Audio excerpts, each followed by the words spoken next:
اهلا وسهلا جميلاتي. اليوم ان شاء الله غادي نديرو كيك ديال الاناناس، كيجي بارد منعش بلا فران بلا والو، سهل بزاف. خليكم مع الطريقه. كيك جاهز او ممكن تشريو الكيكه او تصايبوها في الدار.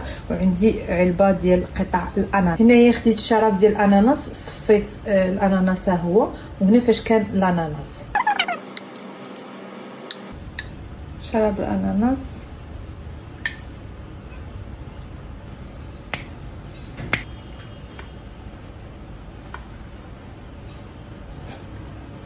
خليوها واحد ساعتين مثلا في الثلاجه تبرد مزيان. كيك وجد كيجي زوين ولذيذ بزاف. بسم الله،